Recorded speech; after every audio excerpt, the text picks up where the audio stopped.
ये सर्वप्रथम जो है परम पिता परमात्मा गुरुदेव का आशीर्वाद जो है गायत्री महामंत्र से लेते हैं। ओम भूर्भुवः स्वः तत्सवितुर्वरेण्यं भर्गो देवस्य धीमहि धियो यो नः प्रचोदयात्। बाबूजी को और ऑनलाइन ग्लोबल कक्षा में उपस्थित सभी आत्मीय परिजनों को नमन, वंदन, अभिनंदन।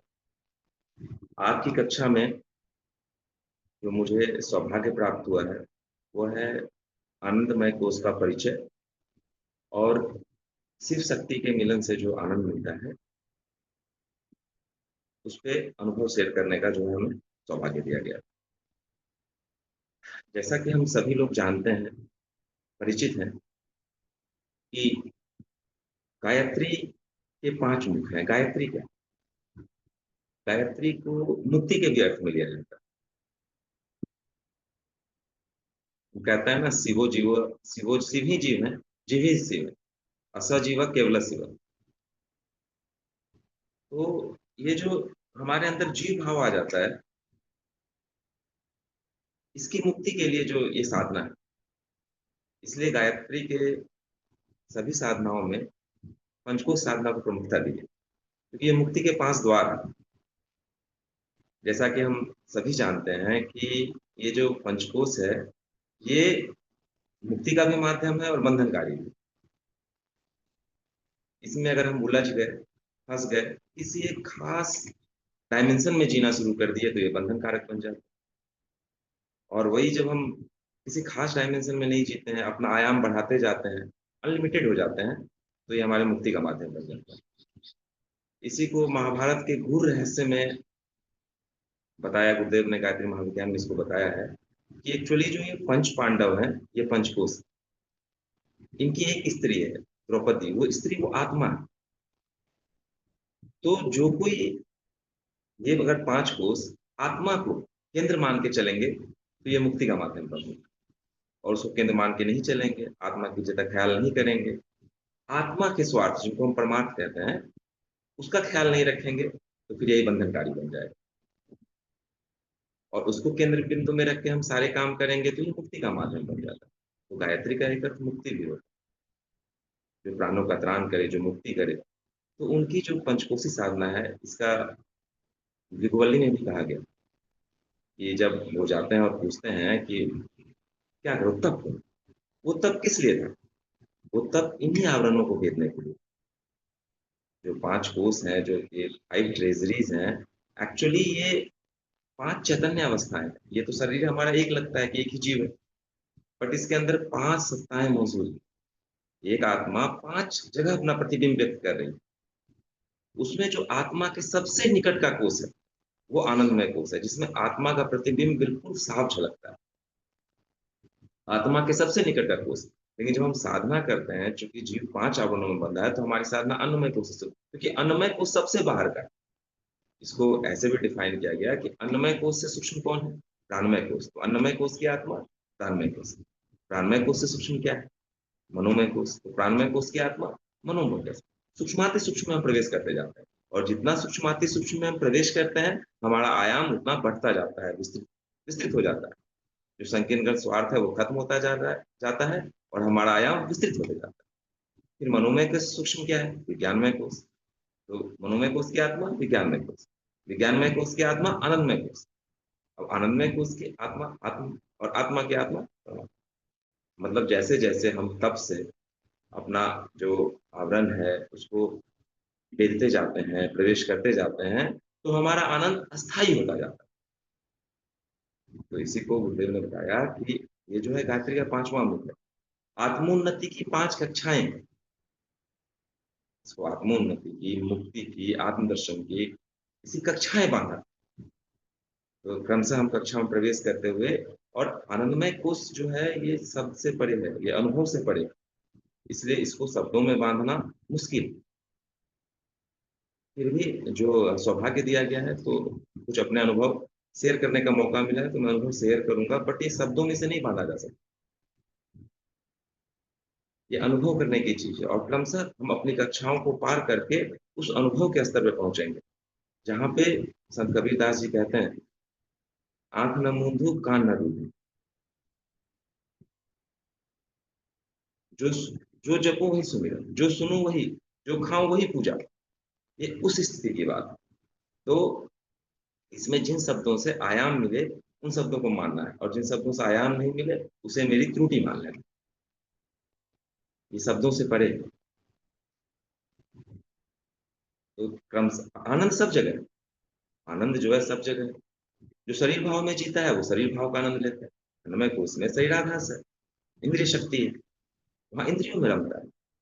तो 5 चैतन्य अवस्थाएँ, उस चैतन्य जो आत्मा की 5 चैतन्य अवस्थाएँ हैं, उसमें जिस व्यक्तित्व का, जिस स्तर पे प्राण प्रबल रहता है, वह व्यक्ति उस कोष में जीता हुआ कहा जाता है। जब तक ये पंचकोश जागृत जागृत मतलब पाँचों कोष यजमान है। हम तो पाँचों कोषों का है। लेकिन जिस जिस कोष में जो हमारा व्यक्तित्व है, हम तो हैं सभी आत्मा। तो हमारा व्यक्तित्व जिस कोष में प्रबल होता है, हमें उस कोष का पथिक कह दिया जाता है। जो गुरुदेव ने बड़े सरल और स्पष्ट शब्दों में बताया कि जो शरीराध्यास में जीता है, शरीर भाव में जीता है, वो अन्नमय कोष का पथिक है। जो मोटा, पतला, गोरा, काला, जो इस चमड़े के शरीर को देखता है, जो अन्न से बना और इसमें सर पचकल जाता है। तो शरीराध्यास में जी रहा है, जो इंद्रिय तक अपने को मानता है, कि मैं शरीर हूँ, तो वो शरीराध्यास में जीता है, तो उसे अन्नमय कोष का प्रतीक कह दिया जाता है। जो गुणों में जीता है, जो गुणों को केवल प्रधानता देता है, उसको प्राणमय कोष का प्रतीक कह दिया जाता है। जो विचारों को प्राथमिकता देता है, उसे मनोमय कोष का प्रतीक कह दिया जाता है। और जो इन तीनों कोषों को पार करके ये समझ जाता है कि मैं शरीर नहीं हूँ, शरीर मेरा वाहन है, मैं गुण नहीं हूँ, प्राण नहीं हूँ, प्राण मेरा अस्त्र है, मैं विचार नहीं हूँ, मैं मन नहीं हूँ, वो तो मेरा सेवक है। जो कम से कक्षाओं को पार करके इस चीज़ को समझने की स्थिति में आ जाता है कि मैं विशुद्ध आत्मा हूँ, वो विज्ञानमय कोष में प्रवेश कर जाता है। और जब और उसकी सबकी साधनाएँ दी गई हैं, जो हमारे टीचर से और प्रभु टीचर से द्वारा आप सभी को क्रमशः अवगत कराया गया है। और जब इन 4 प्रकोष्ठों को पार करके जब आनंदमय कोष की स्थिति में पहुँचा जाता है, तब जीव इस स्थिति को समझ जाता है कि मैं आत्मा हूँ और आत्म भाव में जीने लगता है। और आनंदमय कोष जो है यहाँ पे धीरे-धीरे जो हमारी पुरानी चीज़ें थी, वो हमारे साधन मात्र रह जाते हैं। हम उसमें फँसते नहीं। और इसका जो सबसे सरल माध्यम बताया, वो संत कबीरदास जी ने बताया, सहज योग। बोला कि असंख्य साधनाएँ हैं, लेकिन जो उसमें सबसे सरल साधना है, वो सहज योग। आनंदमय कोष का पत्र जो है, वो सहज योग। और फिर उस सहज योग को साधने के लिए गुरुदेव ने नाद साधना, कला साधना, तुरीय साधना, ऐसे करके तो हमें आनंदमय कोष के परिचय को शब्दों से सुनने में एक झलक मिलेगी। इसको अनुभव करना है, तो क्रमशः आत्मोन्नति की चारों कक्षाओं को हमें पार करना होगा। और इसमें जो मुझे समझ में आया, वो सबसे चीज़ है, जो 2 शब्द मुझे जो बहुत छुए दिल को, वो था सिद्धांतमय जीवन और कर्तव्यपूर्ण कार्यक्रम। अब सिद्धांतमय जीवन को हम इस तौर पे ना लें, सिद्धांतमय जीवन को हम इस तौर पे ना लें कि हमें कहीं कोई ग्रंथि बनानी है। इसीलिए उस साधना को जो है, हमें विज्ञानमय कोष में ग्रंथि भेदन की साधना सिखाई गई। हम सभी जानते हैं कि ये सृष्टि त्रिगुणात्मक है, सत, रज, तम। और इसी को भगवान श्री कृष्ण ने गीता में क्लियर भी किया कि तत्त्ववितु महाबाहो गुण कर्म विभागी गुणा गुणेषु वर्तते इति मत्वा न सजति। ये सब तत्व ज्ञान, हमें ये समझना पड़ता है, हमें वास्तविकता को समझना पड़ता है, हमें तत्व ज्ञान को समझना पड़ता है। जब हम इस चीज़ को समझ जाते हैं, तो हम सभी ये जान जाते हैं, ये गुण कर्म का विभाग है। जो जो व्यक्तित्व जिस गुण कर्म में रस लेता है, उसी गुण कर्म उसको आनंद देता है। क्योंकि सृष्टि एक्चुअली जो सृष्टि की उत्पत्ति हुई है, हमारे परमपिता परमात्मा ने जो अपने को अपना इस पसारे को बनाया है, वो केवल आनंद के लिए ही बनाया है। आनंदमय कोष का ये सबसे बड़ा परिचय है। ये पूरी सृष्टि आनंद का ही पसारा है। अब प्रश्न ये उठता है कि हम फँसते कहाँ हैं? हम फँसते इसीलिए हैं कि जीव की जो 5 चैतन्य अवस्थाएँ हैं, उसमें हमारे व्यक्तित्व में कोई एक अवस्था प्रबल हो गई। फिर वहाँ हम फँस जाते हैं। फिर वहाँ हम जीव शिव नहीं रहते, हम जीव बन जाते हैं।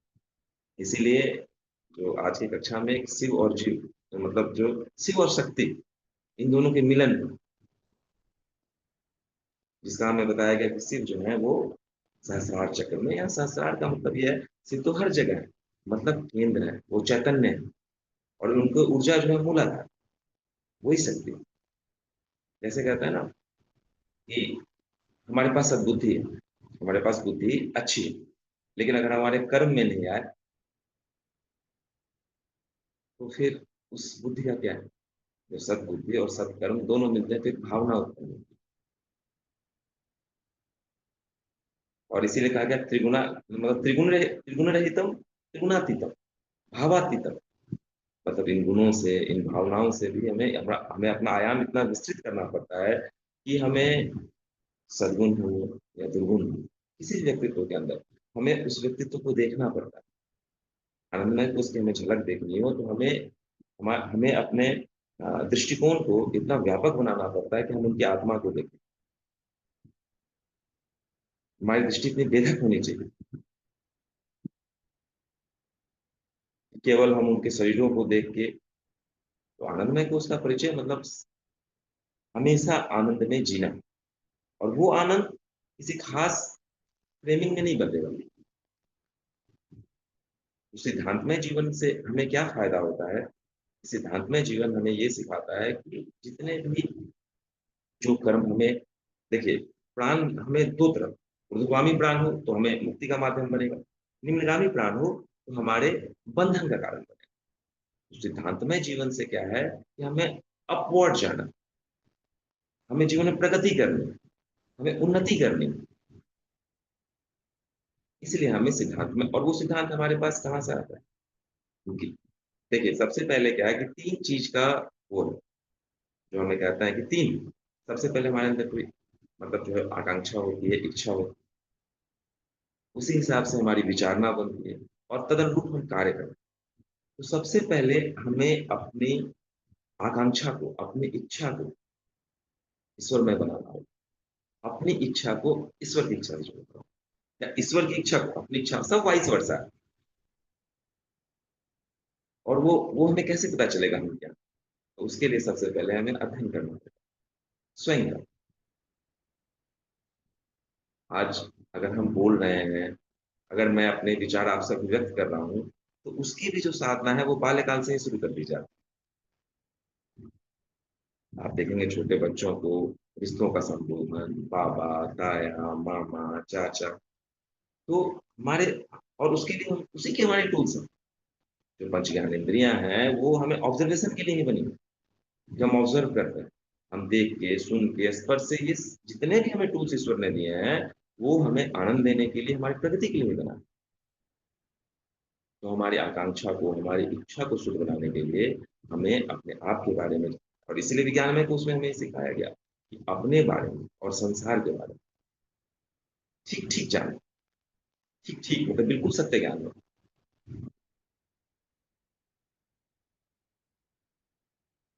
इसलिए सांख्य दर्शन और योग दर्शन दोनों को पृथक नहीं माना गया। उसमें कहते हैं कि जो दोनों को पृथक मानते हैं, वो विद्वान नहीं, वो बुद्धिमान नहीं। इन सारी चीज़ों को हमें धीरे-धीरे लेकर आगे बढ़ना पड़ता है। तब हमें जाके उस उस अवर्षणीय आनंद की अनुभूति हो सकती है। गायत्री महाविज्ञान, पंचकोश साधना उपनिषद उपनिषद सब में सारा ज्ञान भरा हुआ है। लेकिन वो हमें दिशा दिखाता है। उसके बाद उससे हमें सिद्धांत मिलते हैं। उन सिद्धांत को हमें अपने जीवन में कहाँ-कहाँ अप्लाई करना है, कैसे अप्लाई करना है। मान लीजिए हम जब भी कोई रिसर्च करते हैं, कुछ भी करते हैं तो हमें सिद्धांत मिलता है।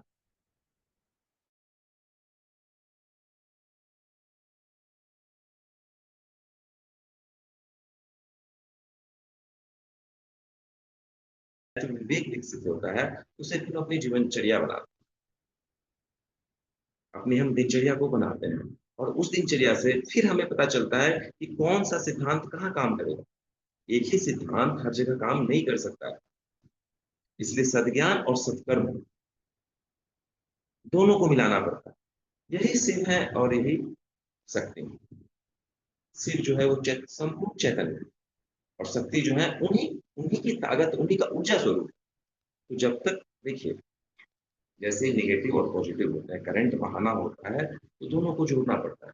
वैसे ही इस संसार में आनंद लेना है, तो वहाँ चेतना और ऊर्जा दोनों का संगम आवश्यक है, क्योंकि शिव तो परम चैतन्य है। यहाँ जिस शिव की हम बात करें वो चैतन्य है, वो निराकार है, निर्विकार है, वो कहीं लिप्त होते ही नहीं, वो निर्लिप्त है।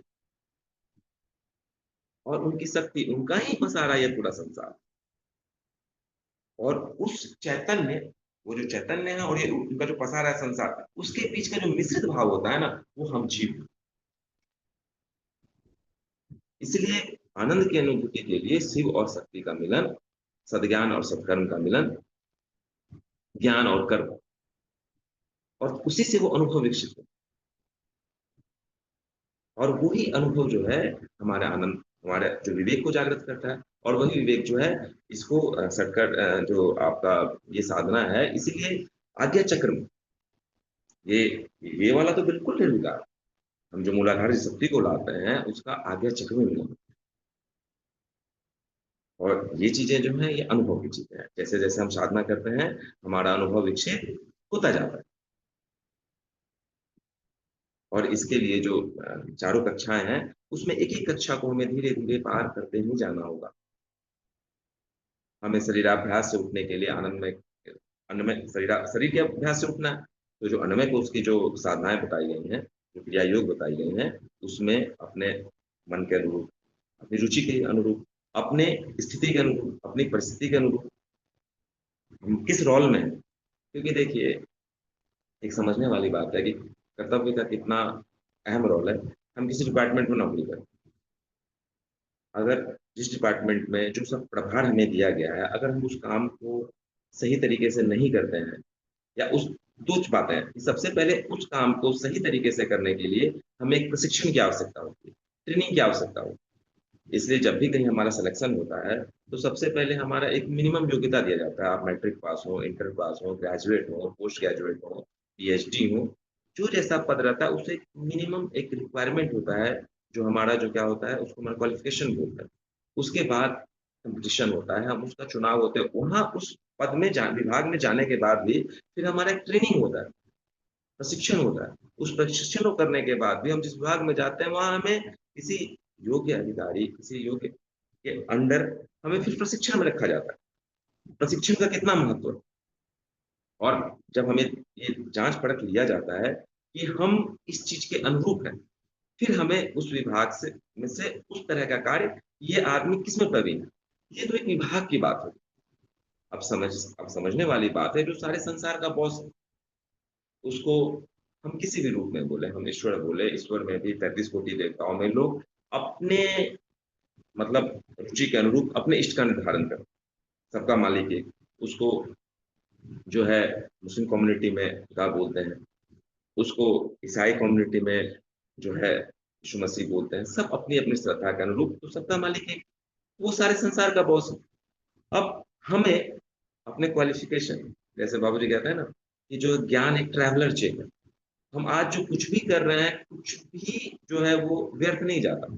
हम जो भी कर रहे हैं, अच्छा या बुरा, जो भी जिस व्यक्तित्व में हम जी रहे हैं, हम कर रहे हैं, वो सब हमारे साथ होता है और वही हमें गति देता है। उसी हिसाब से हमें अगला फ्लैट मिलता है। तो मान लीजिए कि हमें कोई फ्लैट मिला, किसी भी जीव का हमें एक फ्लैट मिला है, तो हमारे कर्तव्य का निर्धारण किया गया। उस हिसाब से हमें फ्लैट दी गई है, ये बॉडी दी गई, शरीर तो हमारा वाहन है, तो उसी हिसाब से हमें वाहन दिया गया है। अब जिस हिसाब से हमें वाहन दिया गया है, अगर हम उस कार्य को नहीं करेंगे, तो क्या करेंगे? जैसे विभाग में हम कार्य नहीं करते हैं, तो हमें सस्पेंशन मिलता है, निलंबित किया जाता है। और जब वो भी हम सस्पेंशन से भी नहीं मानते हैं, तो हमें क्या किया जाता है? हमें उस विभाग से ही निकाल दिया जाता है। तो कुछ इसी तरह के सारे संसार के भी बॉस हैं। उन्होंने हमें आपको सब एक रोल के लिए भेजा, एक कर्तव्य के लिए भेजा। भाई आप जाइए, आपको आपके कर्मों के हिसाब से आपको एक बॉडी मिली है, आप अपने कर्म कीजिए। अब डिपेंड अपॉन है कि हमें अपना डिमोशन करवाना है या हमें अपने प्रमोशन करवाना है, या हमें इतने महान कार्य करने हैं कि उसको जो है सीधे डायरेक्ट बॉस के पास, है ना? जैसे कुछ लोग होते हैं, बॉस भी उनको बुला के पूछते हैं कि इस कार्य को कैसे करें? ये सांसारिक बातें हैं, बस इन बातों से मैं मतलब अनुभव बांटने की कोशिश कर रहा हूँ ताकि ये सर्वगाह बन सके। तो ठीक वैसी ही चीज़ है। तो इसी चीज़ को सहयोग में जो है संत कबीरदास जी ने सिद्धांतमय जीवन और कर्तव्यपूर्ण कार्यक्रम इस तरीके से रखा। अब सबका कर्तव्य तो अलग-अलग है। माताओं-बहनों का कर्तव्य, आज की माताएँ-बहनें तो जैसे हमने देखे सोफिया कुरैशी, अभी जो ऑपरेशन सिंदूर हुआ था, तो वहाँ तक कर्तव्य है। तो इसको हम किसी शरीर में ना बाँध के ये देखें कि हर एक जीव को अपना कर्तव्य मिला है। संसार में भी जिनको मतलब भगवान सूर्य हैं, वो अपने टाइम से प्रकाश देते हैं, अपने टाइम से अस्त हम बोलते हैं, अस्त तो होता ही नहीं है। ये पृथ्वी घूम रही है इसलिए हमें अस्त लगता है। तो क्या कहते हैं, अगर हम तत्व दृष्टि से देखें, देखिए पेड़ अपना का सब कोई अपना-अपना काम कर रहा है। और वो लोग तो इतने निस्वार्थ हैं कि अगर निस्वार्थ भाव की सीखना है तो प्रकृति से सीखा जाए। धरती माता को हम पूजते हैं और वो मेहनत देती है। सब अपना-अपना काम कर रहे हैं। तो हमें भी अपना-अपना काम करना है। मैंने एक छोटा-सा सहजीवी को अपने जीवन में ऐसे ही देखा कि जो मेरे को ड्यूटी मिली है, उस ड्यूटी को मुझे करना है। बट उस ड्यूटी को अच्छे तरीके से करने के लिए हमें प्रशिक्षण की आवश्यकता हो, ट्रेनिंग की आवश्यकता हो, हमें ज्ञान की आवश्यकता होती है। इसलिए ज्ञान पहले है, क्योंकि उसी ज्ञान से हमारी आकांक्षा बनती है, हमारी इच्छा बनती है, हमारी विचारणा बनती है। इसीलिए जब बाल्यकाल में बच्चे स्कूल जाना चाहते हैं, नहीं जाना चाहते हैं, रोते हैं, लेकिन उनके माता-पिता उनको स्कूल भेजते हैं क्योंकि उनको पता है, जीवन में मेरे बच्चे को कुछ करना है, तो इनको अच्छी तालीम की ज़रूरत है। जितनी अच्छी डिग्री पाएँगे, वो उतनी अच्छी जगह है। ये तो शिक्षा की, और गुरुदेव ने हमें शिक्षा नहीं विद्या दी, और हम जो हमारी कक्षा है, विद्या की कक्षा।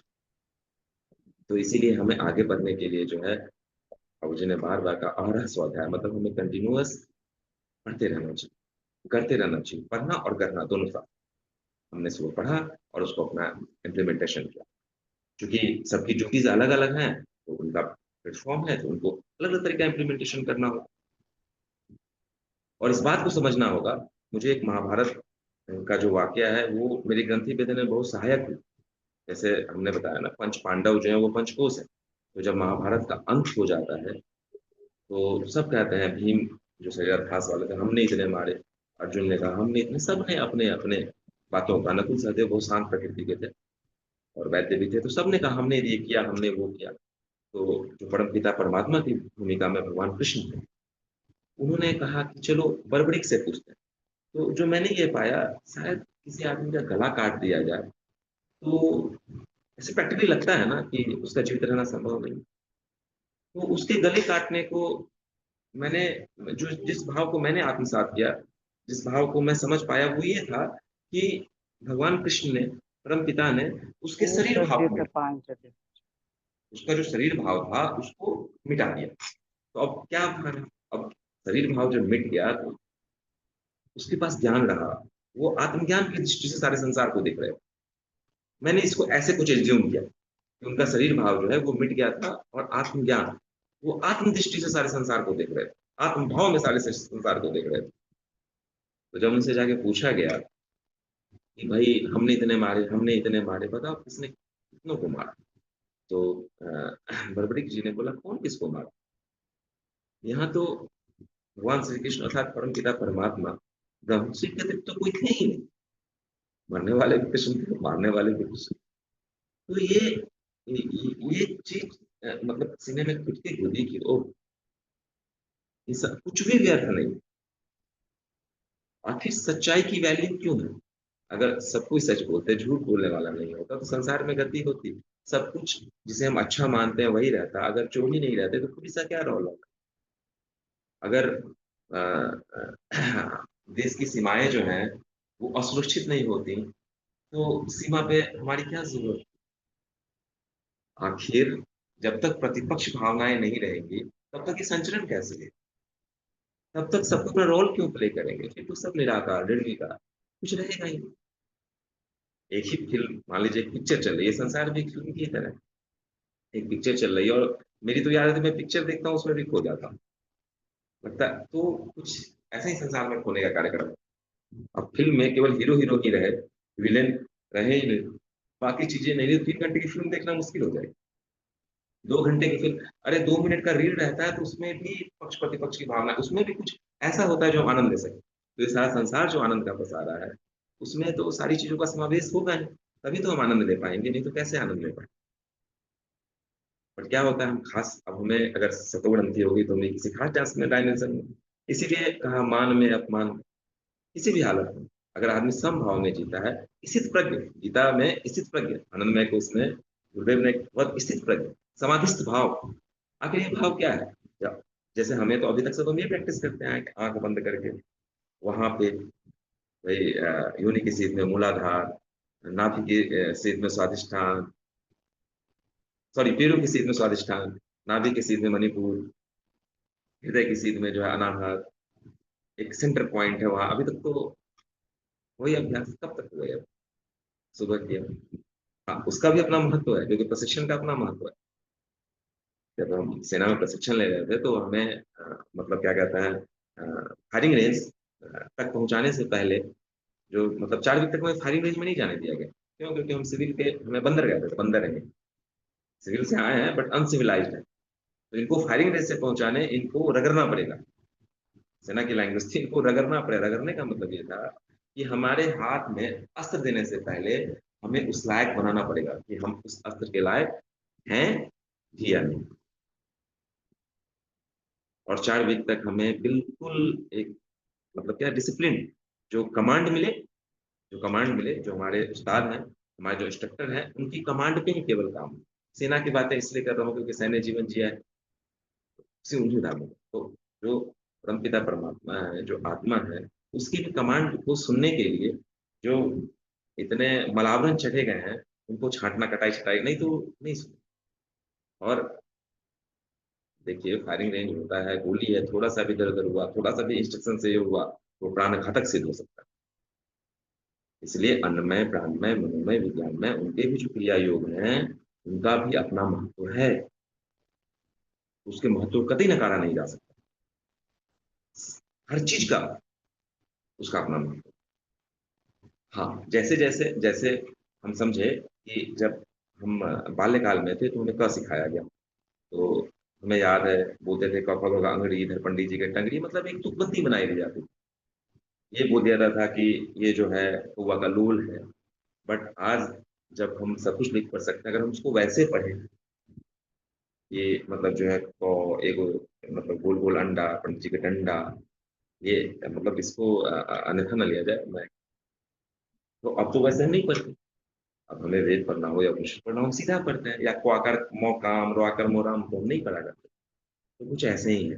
जैसे-जैसे हम आगे बढ़ते हैं, वहाँ पे जो हमें गति मिलती जाती है। और जो जिस चीज़ का अभ्यास जो है, हम बैठ के क्या करते थे, जिस चीज़ का अभ्यास हम लेट के क्या करते थे, जिस चीज़ का अभ्यास हम खड़े होके क्या करते थे, जिसको जिस स्थिति में, और इसको बताया भी। ब्रह्मदेव जो है हमेशा बैठ के रहते हैं, विष्णु भगवान भी लेट के रहते हैं, कोई खड़े होके। तो कहने का मतलब है कि वही चीज़ फिर हमारे सामान्य जीवनचर्या का अंग बन जाता है। इन सारी चीज़ों को कहने का एकमात्र तात्पर्य है कि जिन क्रिया योग का हमें अभ्यास पहले करना पड़ता था, वो हमारे स्वाभाविक जीवन का अंग बन गए। जिस वेद उपनिषद ग्रंथों को हम पढ़ते थे, उनको याद करने की कोशिश करते थे, अब वो हमारे चरित्र का अंग बन गए, है ना? सबसे पहले हमारा कहते हैं चिंतन, चरित्र और व्यवहार। हम हम जो है हमने उसको पढ़ा लिखा, अपने जीवन में उतारा, उसको खूब अभ्यास किया। अब इतना अभ्यास कर लिया कि वो हमारे व्यवहार का अंग बन गया। वो जो आनंद की जो एक ट्रेजेडी है, जो ये 5 खजाने हैं, उसमें क्रमशः हमें यही करना पड़ता है। शरीराभ्यास से उठ के, गुणाभ्यास से उठ के, मन से ऊपर उठ के, अनुभव से भी ऊपर उठ के। इसलिए मैंने पहले ये कहा कि ये शब्दों से परे एक कक्षा, और इस कक्षा के बारे में बहुत ज़्यादा शब्द भी नहीं है कि उसको बयाँ किया जा सके। इसमें फिर आगे कक्षाएँ आनी हैं, उन कक्षाओं में एक-एक साधना पे हमारे प्रबुद्ध शिक्षक से जो शिक्षक वर्ग हैं, वो एक-एक चीज़ पे, लेकिन इस बात को समझा जाए कि जो केवल राह दिखाते हैं, और सब अपने-अपने हिसाब से राह दिखाते हैं। हमें उस पे खुद चलना पड़ता है और अपनी चीज़ों को बनाना पड़ता है। एक ही एक ही रसोई होती है, पाक कला होता है, लेकिन उनको अलग-अलग गृहिणियाँ अपने तरीके से बनाती हैं। और कहते हैं कि पेट से मतलब पेट पे राज हो गया तो पूरे परिवार पे राज हो गया। तो उस कला को हमें कैसे विकसित करना है? देखिए कला साधना भी है ना, नाद साधना, बिंदु साधना, कला साधना, त्रिवस तो इन सारी चीज़ों को हमें क्रमशः वेद के आनंदमय को उसी को गुरुदेव ने बताया कि गायत्री का तृतीय मुख गायत्री का जो पंचम मुख है, जो आत्मा के सबसे निकट है, वो आनंदमय कोश। आनंदमय कोश भी आत्मा नहीं है, आनंदमय कोश की आत्मा। मतलब ये वो जगह है जहाँ पे आत्मा का प्रतिबिंब, आत्मा का तेज, आत्मा का प्रकाश बिल्कुल हम तक पहुँचता है। इस आनंदमय कोश को हम चिरस्थायी आनंद के रूप में, जो अस्थाई है, आनंद तो अनमय कोश में भी है। फिर आत्मा का प्रकाश आनंदमय कोश में भी जा रहा है, विज्ञानमय में भी जा रहा है। क्रमशः मान लीजिए कि जैसे एक ये आत्मा है और ये 5 शीशे के, तो आत्मा का प्रतिबिंब आनंदमय कोश में गया, देन विज्ञानमय कोश, मनोमय कोश। हाँ, और जैसे कि जैसे-जैसे हम प्रकाश से दूर जाते हैं, तो उसके बीच में आवरण है, तो उसका तेज धीरे-धीरे कम होता है। तो हम शरीराभ्यास में क्यों जिए? ये भी तो प्रश्न उठ जाता है ना, कि शरीराभ्यास में जाए क्यों चैतन्यता से? तो आनंद लेने के लिए सारे भाव को तो डालना ज़रूरी है। देखिए शिव तो निराकार है, निर्विकार है, चैतन्य है। उसमें जब तक कामनाएँ नहीं आएँगी, भावनाएँ नहीं आएँगी, तब तक वो जीव नहीं बन सकता। वो कामनाएँ और भावनाएँ और इन्हीं कामनाओं और भावनाओं से हम ऊपर उठते हैं, सद्भावना से हो जाते हैं, सारा संसार ही हमें कुटुम्ब लगने लगता है। हम शिवमय हो जाते हैं, हम शिव भाव में जीने लगते हैं। तो ये कामनाएँ ही भावनाएँ ही हैं जो हमें शिव से जीव बनाती हैं। और वो कैसे होता है? तो यही जो 5 परपोटे बनाए गए संसार में आनंद लेने के लिए, जो मतलब नंदन वन की संज्ञा दी है और हम लोग इसमें बैठ के केवल आनंद लेने के लिए हमें ईश्वर ने भेजा। बट हम लोग फँस गए, शरीराभ्यास में फँसे। यही यही चीज़ है। और वहीं इसी चीज़ को बताया कि जैसे मान लीजिए कि एक शीशा है, वो उसमें कालिमा, तो इधर का प्रकाश वहाँ पहुँचने में बाधा उत्पन्न होगी। हल्का-हल्का तो पहुँचेगा, अगर हल्का-हल्का नहीं पहुँचेगा तो हम रहेंगे ही नहीं।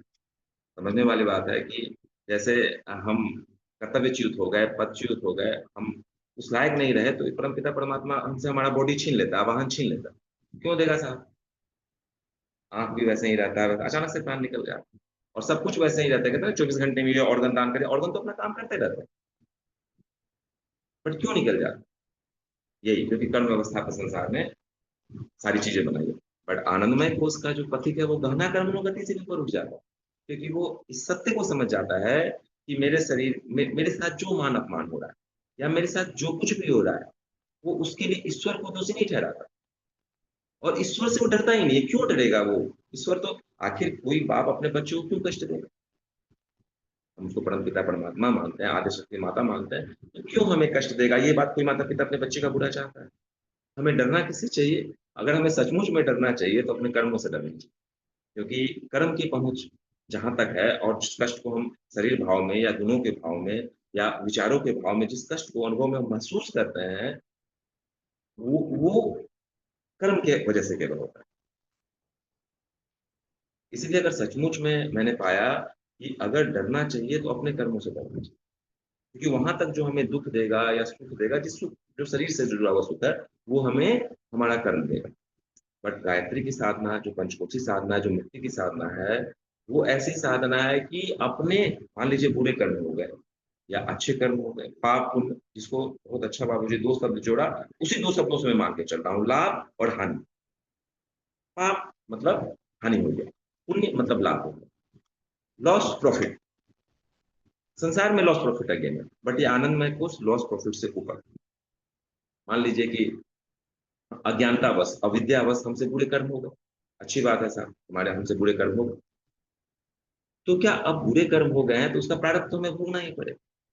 इस शरीर को, इस गुणों को जो है भोगना पड़ेगा। लेकिन आत्मा तो हमें आत्मानुभूति योग में सिखाया गया कि मैं शरीर नहीं हूँ, मैं इंद्रिय नहीं हूँ, मैं शरीर नहीं हूँ। शरीर मेरा वाहन मात्र है और उसको इतना प्रैक्टिस करना है कि वो हमारे चिंतन, चरित्र और व्यवहार में आ जाए। तब जाके वो क्रिया जो है योग बने। योग मतलब क्या? योग मतलब होता है जुड़ना। हम किससे जुड़े? परमपिता परमात्मा से जुड़े। योग का एक अर्थ क्या होता है? अभिवृद्धि, प्लस प्लस प्रॉफिट, प्लस करें अपना, योग करें, अभिवृद्धि।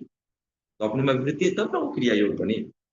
अगर अभिवृद्धि नहीं हो रही तो योग कैसे बने? या योग, तो हमें आत्मानुभूति योग में विज्ञानमय कोष में जब हमें हमें हमें जानकारी थी और हम अपने आप को ये महसूस करने लगे अपने आप में। तो हमें एक क्या था कि मैं शरीर नहीं हूँ, मैं शरीर मेरा वाहन मात्र। अब देखिए सहज योग में कितनी अच्छी बात है कि शरीर मेरा वाहन मात्र है, लेकिन शरीर किसका है? शरीर तो ईश्वर का है। ईश्वर ने हमें प्रदान किया है। तो हम क्या खाएं? तो भक्ष और अभक्ष का सहज योग में, सहज योग है ये, आनंदमय कोष की साधना है। इस शरीर को क्या दे? तो भक्ष और अभक्ष का ध्यान रखिए, इसको दे, क्योंकि ये मेरा नहीं है, हमारा कुछ भी नहीं है, सब ईश्वर का है। इस भावना को बलवती बनानी पड़ती है, तो वो वाहन दिया हमें। तो अब जैसे देखिए हम गाड़ी की सर्विसिंग कराने के लिए जाते हैं। अब उसमें कोई कहे कि मोबिल है, एक डुप्लीकेट मोबिल है 150 रुपए का, एक अच्छा वाला मोबिल है 1450 रुपए, कौन सा दीजिएगा साहब? हम तो बढ़िया वाला देंगे। शरीर का सर्विसिंग के लिए हम भक्ष अभक्ष का ध्यान रखिएगा। और भक्ष्य भक्षी क्या श्रेणी है, इतना हम अध्ययन करके जान लें। और अध्ययन करने के बाद देखिए हमारे बॉडी को क्या सूट करता है। पालक, जैसे मैं अपनी बात बताऊं, पालक बहुत अधिक फायदेमंद है, लेकिन जब भी मैं पालक खाता हूं मुझे गैस फॉर्म होता है। मैं पालक नहीं खाता, पालक की सब्जी नहीं खाता, मैं पालक पनीर नहीं खाता, लेकिन उसी पालक को माँ दाल में डाल के या धर्मपत्नी दाल में डाल के बनाती है तो मुझे पच जाता है। तो ये तो किसी किताब में मैंने नहीं पढ़ा ना कि मैं पालक पनीर खाऊंगा या पालक के साग खाऊंगा तो मुझे गैस बने। जब मैंने उसको प्रैक्टिकल किया तो ये मैंने जाना कि ये दाल में डाल के मुझे पालक दिया जाता है तो मुझे पच जाता है। और पालक साग को मैं किसी अन्य फॉर्म में खाता हूँ तो ये वो उस क्रिया को जब हम योग बनाएंगे अपने अंदर अनुभव, अध्यात्म की परिभाषा अधिजोरात, खुद पे अधिकार करना, वही विजेता है जिसने स्वयं को जीता है। जिसने स्वयं को जीत लिया वो विश्व विजेता है, क्योंकि जब वो स्वयं को जीत लेगा तो वो इन सारी चीजों से ऊपर उठेगा। वो जान जाएगा वस्तुतः मैं हूं क्या। तो आनंदमय को इससे परिचय में सहज ही पक्ष या पक्ष का ध्यान रखें। अब देखिए बॉडी है, सबको अपना शरीर मिला है, ईश्वर ने वाहन दिया है। अब देखिए कोई 100 सीसी गाड़ी होती है, कोई 125 सीसी की होती है, कोई 150 सीसी की होती है, और 200 सीसी की भी 3-3 लाख की बाइक है, अपने बहुत बड़े बड़े। तो जिसका जैसा वाहन रहा उसको वैसा लोड दिया जाता है। और सभी वाहन के कार्य अलग अलग है। दुपहिया वाहन में 2 आदमी बैठते हैं और 3 आदमी बैठते हैं, चलान कट जाता है, तो उसके ऊपर वाले चालान काट देते हैं। तो हमें भी अपने शरीर का ख्याल रखना है, कितना सीसी का हमारा इंजन है, हमें कौन सा कार्य हम करते हैं। अगर हम अत्यधिक बुद्धि पर कार्य करते हैं तो वहां पे तो भोजन तो सुपाच्य, क्योंकि वहां हमें अत्यधिक ऊर्जा की जरूरत नहीं पड़ती। लेकिन हम रेसलर हैं, एथलीट हैं, हम धावक हैं, हम पहलवान हैं, तो हमारा डाइट तो उस हिसाब से होना चाहिए। किसान खेतों में कुदाल चलाते हैं तो उनका डाइट तो उस हिसाब से होना चाहिए, वो उस हिसाब से डाइट लेंगे। तो ये हमें समझना पड़ेगा कि हमारा जो ये वाहन है वो किस कार्य में इन्वॉल्व है। और उसके बाद भक्ष्य भक्ष्य का हम ख्याल रखें। बस सहयोग इतना आसान। हाँ, उसके बाद जिस हिसाब से वो इंजन रहा उस हिसाब से सर्विसिंग। तो जिस हिसाब से हमारा शरीर है उसमें अन्नमय कोष में हमें कौन सा आसन, कौन सा क्रिया योग हमें जो है सूट कर रहा है, हम किस स्थिति में हैं। अब मेरी बैक इंजरी है, अब मैं फॉरवर्ड बेंडिंग एक्सरसाइज ज्यादा करूंगा तो मेरा तो राम नाम सब। तो ये इसीलिए इसीलिए जरूरत होती है एक योग्य गुरु की, जिसने पहले ही बहुत चीजों को झेला है और जिन चीजों को वो झेला है उससे जो वो अनुभव वो ज्ञान विकसित किया है उससे वो मार्गदर्शन कर देगा। तो जिस जिस गड्ढे में हमारे सीनियर्स गिरे उस गड्ढे में हम नहीं गिरेंगे। ये फायदा होता है योगी गुरु को। इसलिए गायत्री मंजरी में बोलते हैं गुरु कैसा हो, विद्वान हो, तत्वदर्शी हो, तपस्वी हो। खैर ये रही गुरु की बात। वो हर आदमी अपने क्या बोलते हैं अपनी श्रद्धा से, अपनी सद्भावना से, अपने विवेक प्रज्ञ नेत्रों से अपने अपने गुरु का, अपने अपने साधुओं का चुनाव कर। तो सहज योग में इतना आसान बताया गुरुदेव नानक मंदिर से परिचय। तो भक्ष्य भक्ष्य ख्याल रखिए, उस हिसाब से अपने सभी को रखिए। अब रही गुण, हम कौन सी ड्यूटी में हैं? आध्यात्मिक रूप से हमें तीनों गुणों को समझना पड़ेगा कि भाई तीनों गुण जरूरी है। और उन तीनों गुण का अगर बैलेंस हो, इसी को हमें ग्रंथि वेद का साधना विज्ञान बैलेंस बनाना, संतुलन बनाना। कोई भी अधिक होगा तो हमारे अंदर भेद दृष्टि उत्पन्न करेगा, हमारे अद्वैत भाव को मिटाएगा। तो हमें ये चीज देखना पड़ता है। और कुछ भी बुरा कहाँ है, न प्यार बुरा है न घृणा बुरा है। अभी मैं अमीन का काम कर रहा हूँ, अमीन जो जमीन के झगड़ों को निपटाता है, इसको अंग्रेजी में लैंड सर्वेयर का काम कर रहा हूँ। सुबह जब मैं अपनी दैनिक साधना करके 7 बजे निकलता हूँ, रात में 9 साढ़े 9 10 बजे मेरी वापसी होती है। संभवतः खाना-वाना वो जो होता है वो जिन परिजनों के यहाँ जाता हूँ उनके यहाँ जो मिला पूरी फील्ड की ड्यूटी, चावल, दाल, कोई नहीं रोटी जो मिला प्रेम से हाँ, सात्विक भोजन के लिए बोलता हूँ, सात्विक भोजन मिल जाता है, उसे ग्रहण कर लेता हूँ। कल एक हमारे कॉन्टेस्ट में जो प्रतिपक्ष में अमीन साहब थे, वो जो हैं उनकी जो वृत्ति थी, कुछ एक पक्षीय थी, ईमानदारी से अपना काम नहीं करना चाह रहे थे। 2 दिन से उनको अमीन साहब, अमीन साहब, अमीन साहब समझिए एक मिट्टी का शरीर है, मिट्टी मिलेगा, बहुत सारी ज्ञानप्रद बातें की गई, वो नहीं समझे। अंत में जो मेरे यहाँ पे जो मेरे इंस्ट्रक्टर रहे हैं, वो भी मेरे साथ थे, आदरणीय शंभू भैया। हम दोनों आदमी जो है उस विवाद को समाप्त करने की कोशिश कर रहे थे कि विवाद समाप्त हो जाए तो रैयत आराम से रहे। तो बहुत प्यार से बातें कर रहे हैं। 2 दिन से उनको अमीन साहब बोल रहे हैं। लेकिन कल जब हमने अपनी प्रत्यंचा चढ़ाई और उनको बताया, उनको ये बताया कि देखिए ऐसा नहीं है कि हमें अमानत नहीं आता, हम आपको इसलिए इज़्ज़त दे रहे हैं ताकि दोनों रैयत आराम से रहे और हमने जब अपनी प्रत्यंचा की, कुछ हार्ड शब्दों का, कठोर शब्दों का प्रयोग किया, अपनी वाणी को ऊँचा किया तो कल वो निदान थे। तो प्रतिक्षण मैं सीखता हूँ।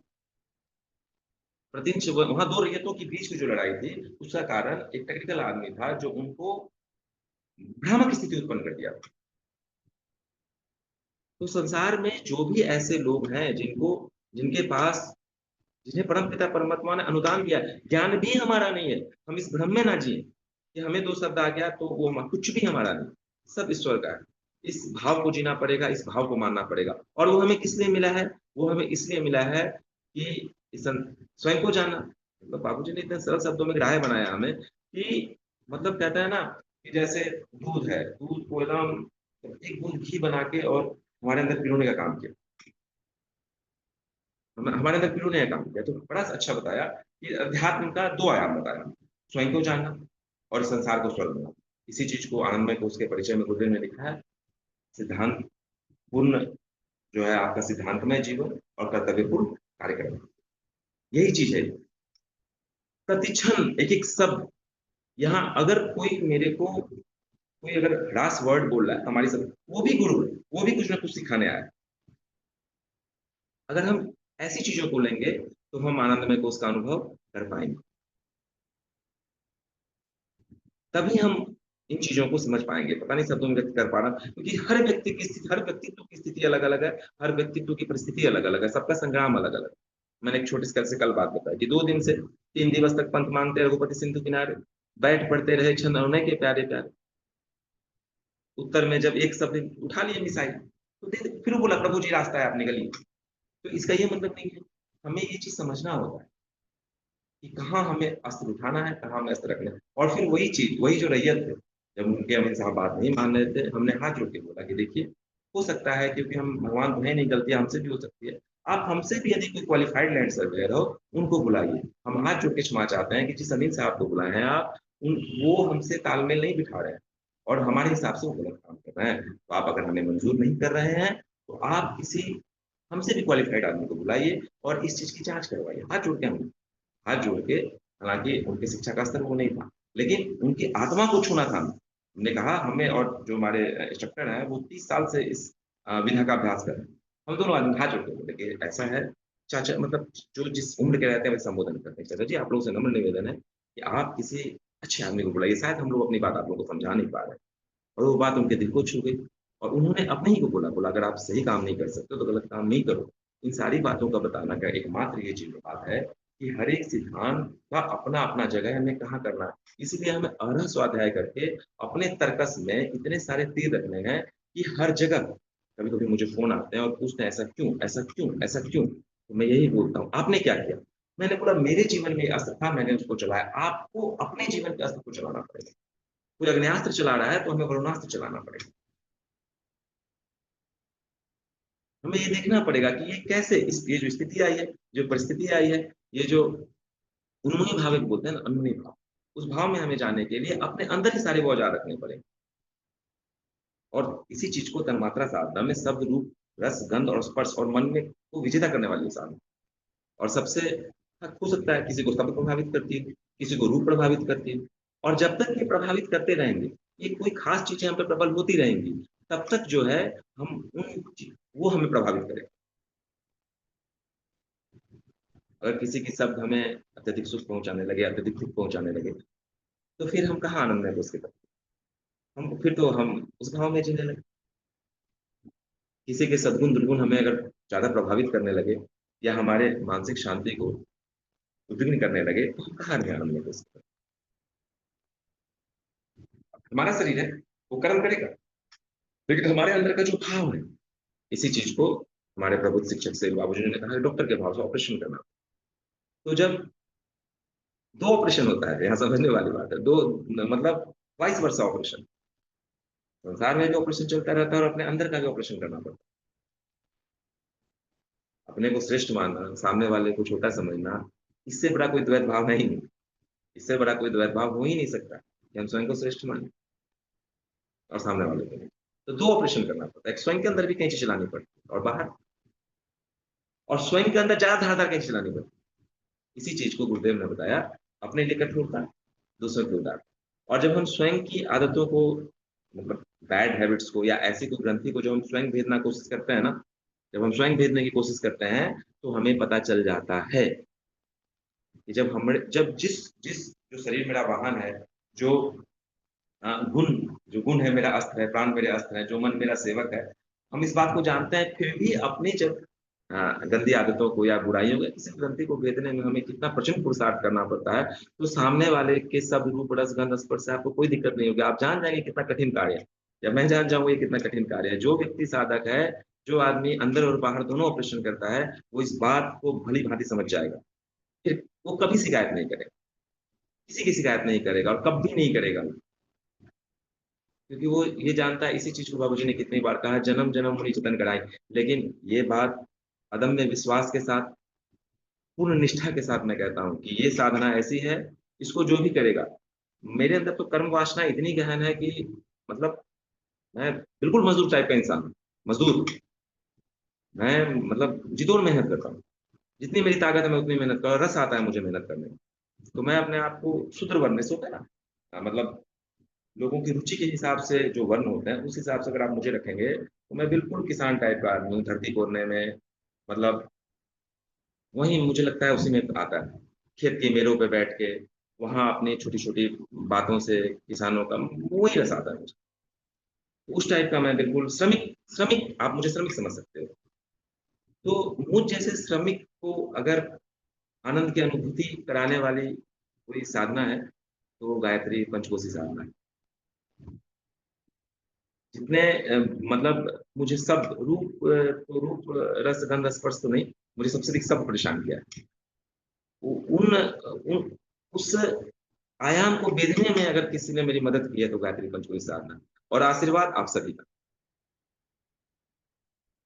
और इसलिए इसका मैं क्या प्रैक्टिकल आपको बताऊँ, जहाँ आँख भी नहीं मूंदना, कान भी नहीं मूंदना। सारे प्रैक्टिकल हमारे प्रभु शिक्षक से जो हैं वो आपको समझाएँ और बताएँ। बस ये है कि बिना उसको किए बिना उसको किए हम उस स्तर तक नहीं पहुँच पाएँगे या कोई भी शब्द केवल आपके अंदर जिज्ञासा उत्पन्न करता है। उसको करना पड़ेगा, उसको समझना पड़ेगा और हर एक अर्जुन का कुरुक्षेत्र अलग-अलग है।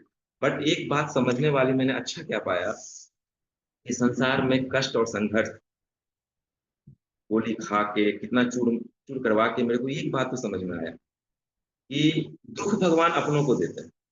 सॉरी मैंने भगवान बोल दिया, है ना? क्योंकि सुख-दुःख जो मानता है क्योंकि जब तक वो दुःख की मतलब जब तक अपने स्वयं जिसको हम अपना मानते हैं ना, अपना, ये मेरा है, ये वाला भाव, जब तक वो स्वयं को वेदना नहीं दे, वो स्वयं को कष्ट नहीं दे, तब तक ये जीव शिव से मिलन के लिए ये मेरा अनुभव है, हो सकता है ये गलत भी हो, बट मैंने इसको पाया, इसलिए सैल्यूट टू संघर्ष, सैल्यूट टू दुःख, सैल्यूट टू विश्वासघात, इन सबको बहुत सैल्यूट है क्योंकि ये लोग ना मतलब ये जो संसार से जकड़ा हुआ चीज़ है ना, उसको तोड़ने का काम करते हैं और हमें उनसे जुड़ने का काम करते हैं जो अस्थायी और बाद में जब आप जब हमारी दृष्टि इतनी बेधक हो जाती है, तो हमें ये पता चल जाता है, ये सामने वाला जो हमें मतलब जो घात किया, उसका कारण वो नहीं है, उसका कारण मैं खुद भी हूँ, अतिशय विश्वास।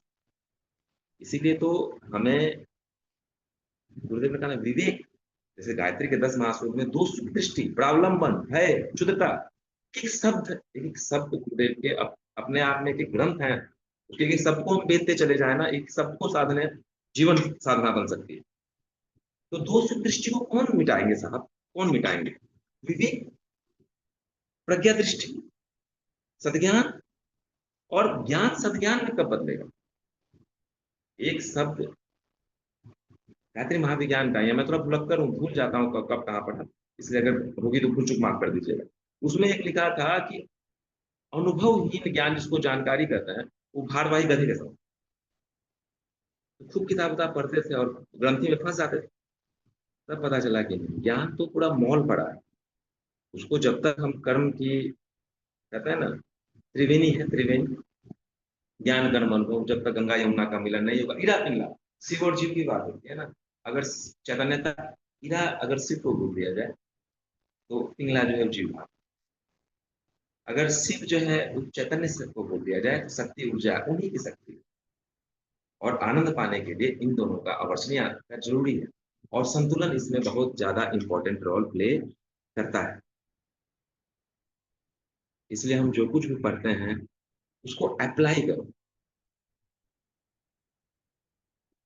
आईआईटी से एमटेक होते हैं इंजीनियर्स, लेकिन जब वो जाते हैं ना, तो वहां पे जो छोटे छोटे कनिष्ठ रहते हैं ना, उनके अंदर अपने सारे, मतलब जो है, इगोइज्म को छोड़ के और उनसे सीखते, क्योंकि जानते हैं किताब तो हमने पढ़ी है, लेकिन ग्राउंड पढ़ने के लिए हमें ये चीज जानना जरूरी है। वैसे ही हम खूब पढ़ेंगे, खूब अच्छा करेंगे नित्य, उसका फायदा मिलेगा, लेकिन उसका बढ़िया फायदा लेने के लिए हमें उसको अपना प्रैक्टिकल जो है करना पड़ेगा, क्योंकि प्रैक्टिकल से ही उसके लाभ हानि का हमें पता चल सकता है। मैं बस इतनी सी ही बात रखना चाह रहा हूँ कि हम जो श्रद्धा पूर्वक, श्रद्धा सबसे बड़ी चीज, श्रद्धावान लगते ज्ञान, श्रद्धा बहुत बड़ा प्राण है। तो जिसमें श्रद्धा हो, उस श्रद्धा को बलवती करके, क्योंकि वो जो श्रद्धा है ना, वही पुश करे। और तब निरंतरता, नियमितता रहे, और नियमित अभ्यास। जितने क्रिया योग हैं, कोई जरूरी नहीं कि सब हमारे लिए बनना है। एक सदे सब सदे, सब सदे सब जा। जब तक हम गहरे पानी में नहीं, जब हम गहरे पानी में जाएंगे ना, तब हमें पता होगा कि सब एक है। हम सब बढ़ते चले जाते हैं। जैसे कल का कहरा आज हमें वेद उपनिषद का अध्ययन करने के लिए या वैज्ञानिक बनने का, जिसकी जिस विधा में रुचि हो, इसलिए खास शब्द को मैं नहीं बोला, वो वहां तक पहुंचाता है, वही आयाम होता है। इस सत्य को हमें समझना पड़ेगा, और श्रद्धा पूर्वक, निष्ठा पूर्वक अपना अभ्यास हमें करना पड़ेगा। और योग्य गुरु, आपको जिनमें निष्ठा हो उनसे मार्गदर्शन लेते रहे। उससे क्या होता है, साइड इफेक्ट कम होता है। जैसे अभी देखिए सब कुछ है, लेकिन डॉक्टर खाना, डॉक्टर होता है ना, हम बीमार पड़ते हैं, डॉक्टर की सलाह लेते हैं, डॉक्टर हमें दवाई देते हैं, ठीक हो जाए। अब वो देखिए उसमें झूला छापी डॉक्टर होते हैं, और एमबीबीएस और बड़ी बड़ी डिग्रियों वाले डॉक्टर होते हैं। तो हमें ये ज्ञान तो विकसित करना पड़ेगा। झूला छाप डॉक्टर को भी प्रणाम है, वो भी अपना काम कर रहे हैं, सबको प्रणाम। लेकिन हमें किसका चुनाव करना, ये हक तो हमारा है ना। और उसी चुनाव के द्वारा जो है हम महामानव बनेंगे, देव मानव बनेंगे, मानव बनेंगे, न पशु बनेंगे, कि न पिशाच बनेंगे। तब चुनाव का अधिकार हमारा है। ईश्वर ने अपने राजकुमार को, अपने अंश को चुनाव का अधिकार खुद दिया। इसलिए अपने सुख और दुख का कारण हम स्वयं हैं। आनंदमय कोष की साधना में हमें इस बात को समझना होगा। हम, और जब इस बात का ज्ञान होगा तभी हम आनंदमय कोष में प्रवेश कर पाएंगे। जब मान अपमान, लाभ हानि, सुख दुख हम पे कुछ भी प्रभाव नहीं डाल पाए। और ये बोलने से नहीं होगा, ये हमें करना होगा। चलिए अब जो है मैं प्रश्नोत्तरी में प्रवेश करना चाहूंगा, हालांकि 6 मिनट शेष है। मैं प्रश्नोत्तरी में प्रवेश करना चाहूंगा। अभ्यास जो है हमारे प्रभु से आपको बताते रहे, सहज योग के बारे में, जिनको मैं जी पा रहा हूँ, जिनको मैं समझ पा रहा हूँ, उनको मैंने आपसे शेयर किया है, जितना मैं जी पाया। बाकी इस संबंधित कुछ प्रश्न है तो मेरे से पूछे जा सकते हैं। और आदरणीय प्रबुद्ध और बाबूजी सबको ही है, जिनकी जिनसे श्रद्धा हो उनसे पूछा जा सकता है। भैया इन्हीं शब्दों से मैं कक्षा को विराम देना चाहूंगा। प्रणाम भैया। बहुत बहुत बहुत आभार भैया। बहुत बहुत धन्यवाद आपको। आपने अनुभव परख अपने ज्ञान को जो है इसमें रखा है, और आनंद को किस तरीके से अपने कर्तव्य में ढूंढा जाए। सिद्धांत तो कर्तव्य यही दो मेन चीजें हैं जिससे हम लोग आनंद को ढूंढ सकते हैं, और यही जो है हम लोग को अभ्यास करना भी चाहिए।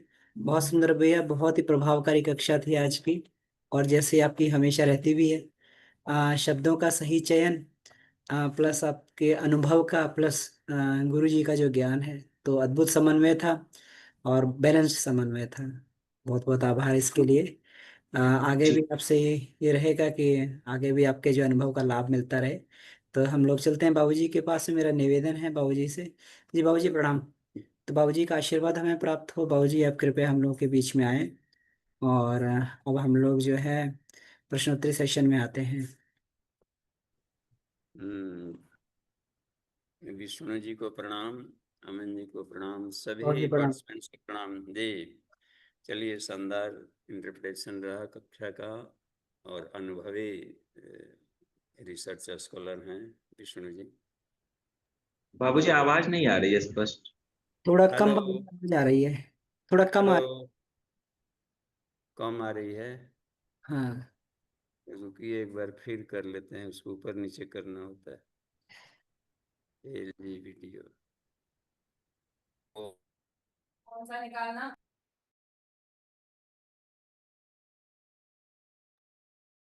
ओम ओम। तो मेरा निवेदन है बाकी सभी पार्टिसिपेंट से भी सेम एज सिस्टम। अपने हैंड रेज करते जाएं, विष्णु भैया से या फिर बाबूजी सेलेक्ट से। Speaker same as. अभी ठीक है? हाँ जी। अभी आवाज? अम, ठीक है बाबूजी, मुझे लगता है थोड़ा पास में और रख के आपको बोलना पड़ेगा जी। ओम ओम ओम।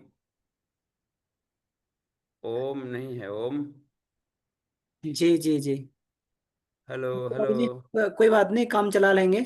तो हम लोग स्टार्ट करते हैं। ओम। Hello hello. हाँ बाबूजी, आवाज आ रही है आपकी। आपने दूसरा स्पीकर सेलेक्ट कर लिया, लगता है आपको आवाज नहीं आ रही है। हाँ, अभी ठीक है आवाज? हाँ ठीक है बाबूजी, ठीक है। चलिए, तो हम लोग, चलिए प्रश्नोत्तरी हम लोग देखें आज की कक्षा में क्या क्या प्रश्नोत्तरी है। आनंदमय कोश से जुड़ा हुआ उसको हम लोग लें। जी जी जी जी। हाँ, क्योंकि अधिक सुनना चाहिए क्या क्या इसमें गुत्थियां आ रही है। हर हाल मस्त रहने में क्या क्या दिक्कत है। जी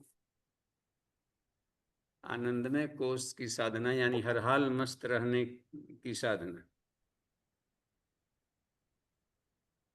जी सुमन दीदी। प्रणाम भैया। विकी भैया को बहुत दिन के बाद सुने, अच्छा लगा। जी प्रणाम। भाई, बाबूजी मुझे एक प्रश्न है। प्रश्न तो बहुत उभर गए। भैया ने जिसे मतलब दुखती रख पे हाथ रखा है कि हम पढ़ने में आनंद ले लेते हैं, ठीक है, अपना नित्य कर्म कर लेते हैं, लेकिन ऑफिस जाके तो आनंद नहीं हो पाता है। फिर उन्होंने बोला कि अभ्यास करके मैंने उसको पाया है। हम तो नहीं पा रहे हैं। फिर दूसरी मतलब बहुत प्रश्न है, लेकिन एक ही मैं प्रश्न करूंगी।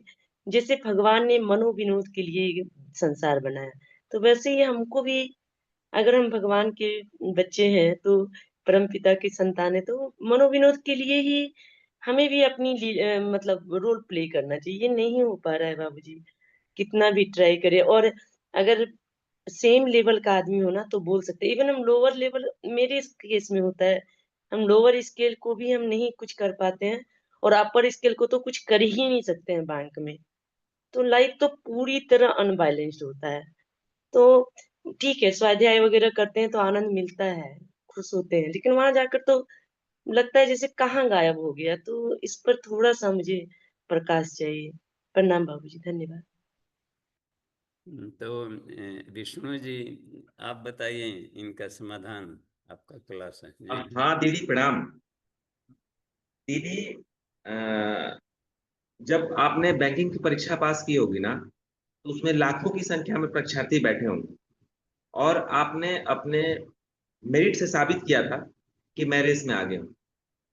तो दीदी, हमें जब पढ़ते हैं तब मन लगता है, हमें जब पढ़ते हैं तब मन लगता है, लेकिन जब हम ऑफिस में जाते हैं तो हम उस चीज को भूल जाते हैं।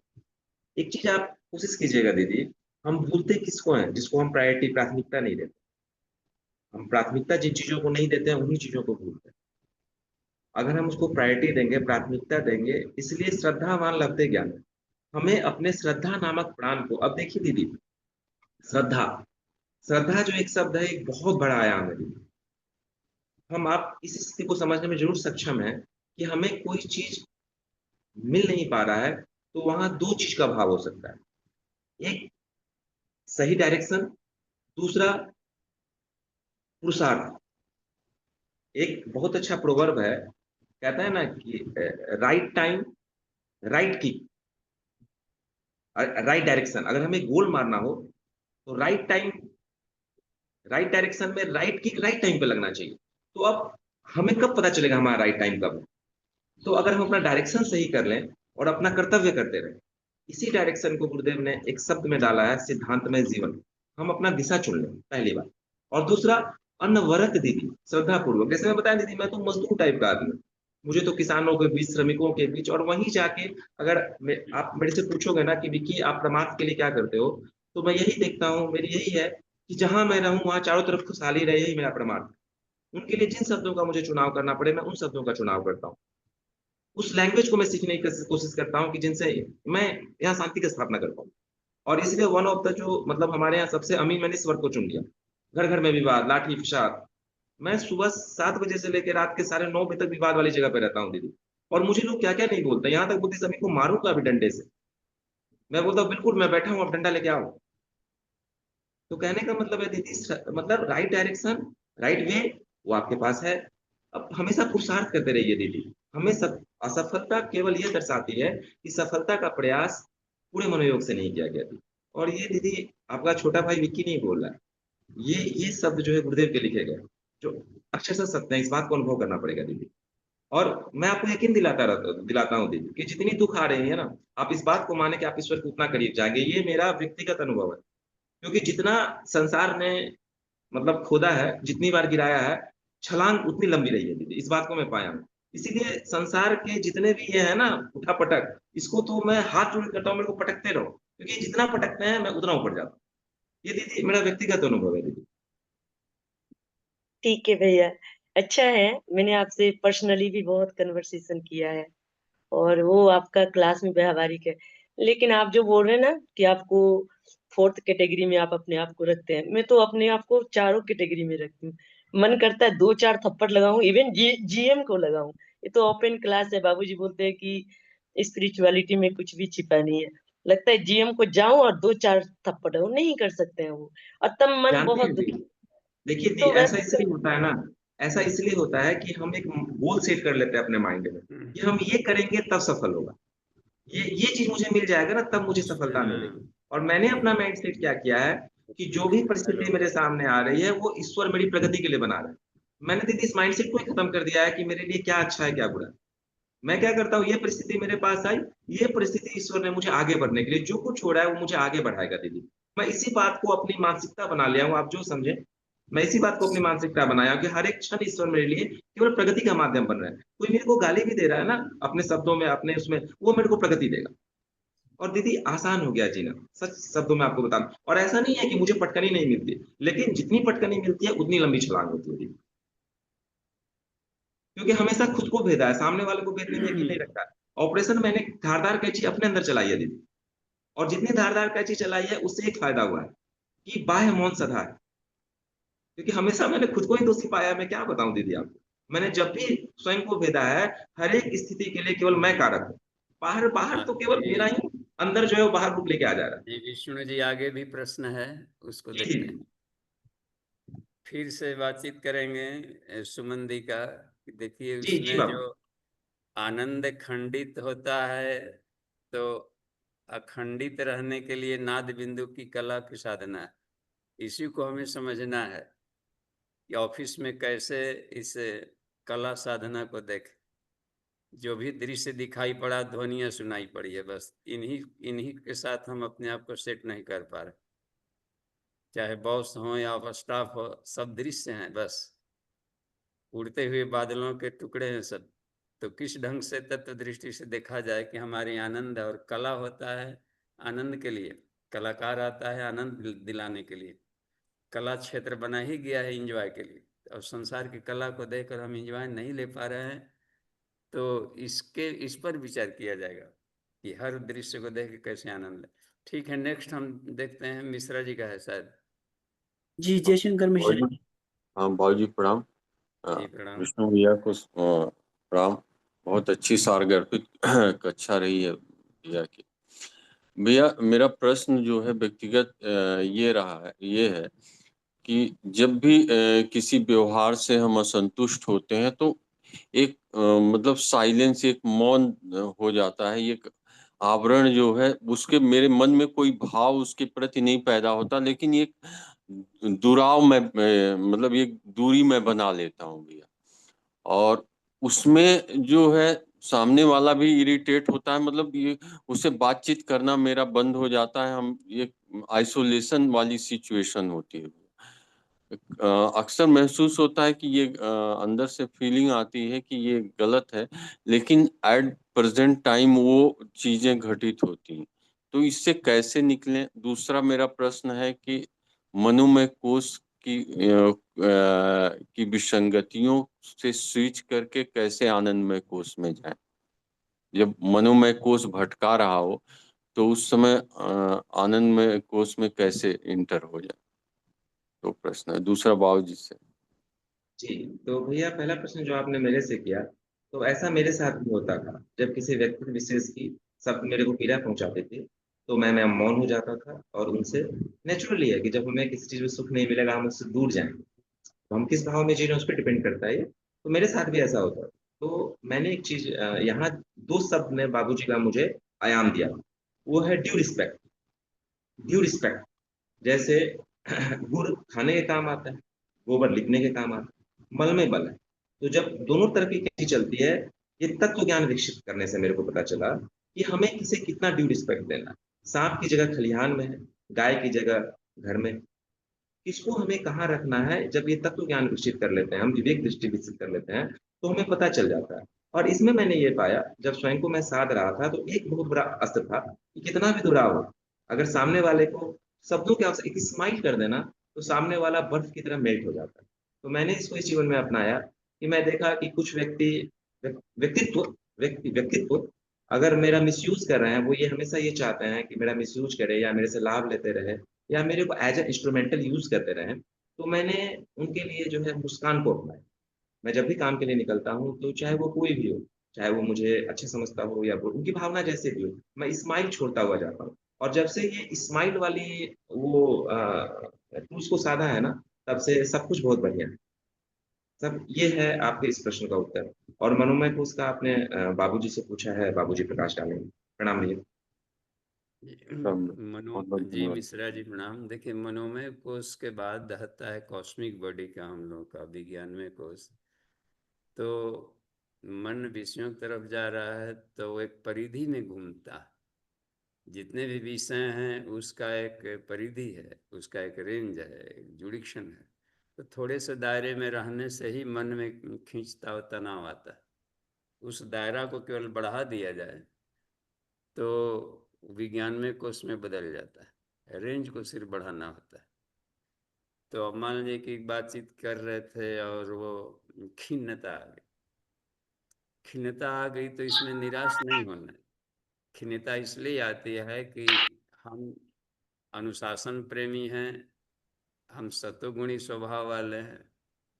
तो इसके विपरीत स्वभाव वाला दिखाई पड़ा तो गुणा गुणे से वर्तन था। ये सहज स्वभाव है कि इन तरंगों में विक्षेप होगा ही। तो उसको लेकर अपने को खिन्न नहीं होना है। आप नहीं खिन्न होते हैं, मन का स्वभाव है हुआ है। तो अपने को दूरी बना लेनी है सेल्फ एनालिसिस में कि मैं तो बिल्कुल परम शांत हूँ, लेकिन मन अभ्यस्त नहीं है कि ऐसे लोगों के साथ कैसे हैंडल किया जाए। तो उसमें तत्व दृष्टि से उस पर विचार किया जाता है कि इनके भी भावनाओं का हम रिस्पेक्ट दें जो सामने वाला है। और मान लिया कि मौन रहना है, नहीं बोलना है, तो नहीं बोलना अलग चीज़ है, वो साधना में आ गया। लेकिन खिन्नता बिल्कुल ही अलग है। खिन्नता से रोग दुख शुरू हो जाएंगे, अपने भीतर में रोग उत्पन्न शुरू हो जाएगा। तो मौन होना यानी कि इनको हम समझा नहीं सकते बस, तो इनको अपने ढंग से अभी इनकी बारी नहीं है, तो उस हालत में हम मौन हो, लेकिन इनके कल्याण के लिए मन ही मन प्रेयर करके आगे बढ़े जाए। ठीक है, नेक्स्ट क्लास देखते हैं अगला प्रश्न। धन्यवाद। प्रणाम बाबूजी। जी बाबूजी, वीरेंद्र प्रसाद यादव जी का प्रश्न है भाई साहब प्रणाम, बहुत अच्छी प्रस्तुति, धन्यवाद। हर हाल मस्त रहे रहने में सबसे बड़ी बाधा मन की चंचलता को कैसे आपने साधा, कृपया प्रकाश डाला जाए। जी वीरेंद्र बाबू जी को प्रणाम है। मन की चंचलता को साधने में जो मेरे सबसे बड़े टूल साबित हुए, वो गायत्री महाविज्ञान और उपनिषद का स्वाध्याय, प्रथम टूल। दूसरा, मेरा कर्तव्यपूर्ण कार्यक्रम। मन को मैं शांत बैठने ही नहीं देता। जब मैं काम करता रहता हूँ, उस समय 2 धाराएँ मेरी चलती रहती हैं। एक अब मेरा अपने आप चलता है। एक धारा जो मेरे अंदर चलती रहती है, एक धारा जो संसार में काम करती रहती है। और ये जो 2 डायमेंशनल जो अंदर और बाहर को इसको जो विकसित किया, वो उपनिषद का अध्ययन और गायत्री महाविज्ञान का अध्ययन। गायत्री महाविज्ञान मतलब उपनिषदों का निचोड़ है। तो मैं सबसे ये कहना चाहूँगा कि उपनिषद पढ़ने से पहले गायत्री महाविज्ञान जरूर पढ़ें। वो फिर उपनिषद को एक आपको उसमें घुसने में जो है आपको आराम करेगा।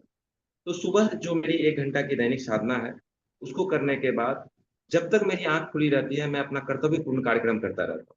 इसी को मैंने अपनी कक्षा में शेयर भी किया कि मेरा व्यक्तित्व श्रमिक का व्यक्तित्व। अगर मैं बाहर अपने फील्ड में काम कर रहा हूँ तो ठीक है, नहीं तो मैं अपने गार्डन में काम करता हूँ। छोटे-छोटे जंगल उखाड़ता हूँ, वो भी मुझे ज्ञान देता है। वो भी मुझे सिखाता है कि कैसे अपने अंदर के जंगल को उखाड़ के फेंकना है। खरपतवार को नहीं फेंकाएँगे, जंगल होगा, उसके अंदर साँप और अन्य जीव आके कब्ज़ा कर लेंगे। तो मन की सफाई डेली नहीं करेंगे, तो वहाँ आएँगे, दुष्विचार है, वो काम, क्रोध, मद, लोभ, अदम्भ, दुर्भाव, द्वेष सब वहाँ पे आके जगह बनाएगा। बस भैया, ऐसे ही मैंने अपनी मन की चंचलता को साधा। अच्छा आचार्य, देखिए अमन जी, आचार्य जी के प्रश्नों में मन चंचल है तो दिक्कत क्या है? चंचलता का एंजॉय लिया जाए, तो दौड़ दौड़ करके मेला घूमा जाए। संसार, ऋषियों का मन तो और दौड़ता है। अंतर है कि हम लोग खुराठी में दौड़ते हैं, वो लोग 4 लेन से दौड़ता है। तो हर चीज़ की बुद्धि को मन ही सुलझाएगा। उसमें भीतर जाएंगे बुद्धि के साथ में, समझदारी के साथ में, तो और अधिक वो तो यश जागृत दूरमति दैवम तदुसुप्त से तथा व्यति, वो तो बना ही गया है खूब दौड़ने के लिए, चंचलता के लिए। उसकी चंचलता का हम गुड यूज कर लें आत्मिक विकास में, तो ठीक है, नो प्रॉब्लम। आगे बढ़ते चलते हैं, देखते हैं अगला प्रश्न क्या है। जी बाबूजी, प्रभासनी दलाई जी का प्रश्न है बाबूजी। बाबूजी प्रणाम। ध्यान और जप और स्वाध्याय करते समय मन में बहुत क्वेश्चन आते हैं, क्यों होता है? क्वेश्चन आता है सोल्यूशन पाने के लिए। तो छात्र आ गए हैं प्रश्न पूछने के लिए, तो बारी बारी से हर क्वेश्चन का समाधान दिया जाए, तो समाधान मिलते जाएगा तो मन शांत होते जाएगा, पूछने वाले का भी और अपने को ही बड़ी खुशी हो गई कि हमारा तत्व ज्ञान काम आ गया, इस समस्या का समाधान दे दिए। तो गांठों का खुलना, मोक्ष को प्राप्त होना, यानी दुखों का हटना। तो आता है तो आना चाहिए प्रश्न। जब जिस दिन सारे प्रश्नों का समाधान मिल गया, तो समझिए कि हम एक बहुत ही राहत का सांस लेंगे। संसार में कहीं प्रश्न वास्तव में है ही नहीं, क्योंकि ईश्वर हर जगह है और ईश्वर प्रश्न नहीं है। प्रश्न तनाव पैदा करता है, उत्तर शांति देता है। तो हर जगह उत्तर ही उत्तर है, प्रश्न तो हम लोग जानबूझ करके अनजाने में खड़ा हो गया है, गुत्थी नहीं जानते थे प्रश्न। जी, आने दिया जाए, और उसको अपने से समाधान नहीं मिलता है तो क्लास के शिक्षक हैं, उनसे पूछ लिया जाए, या अपने ऐसे दोस्त से जो कि इसमें माहिर हो। जी ठीक जी है, बाबूजी। धन्यवाद। सुरेश सिंह जी का प्रश्न है, प्रणाम भैया। आत्मानंद की स्थिति प्राप्त होने में मुख्य बाधाएं क्या हैं? जी विष्णु जी। जी भैया प्रणाम। आत्मानंद की स्थिति में मुख्य बाधाएँ अगर 2 शब्दों में मैं बोलूँ, तो पंचकोश की विकृति ही आत्मानंद को प्राप्त करने की मुख्य बाधा है। पंचकोश परिष्कृत हो जाए, हर जगह आनंद ही आनंद।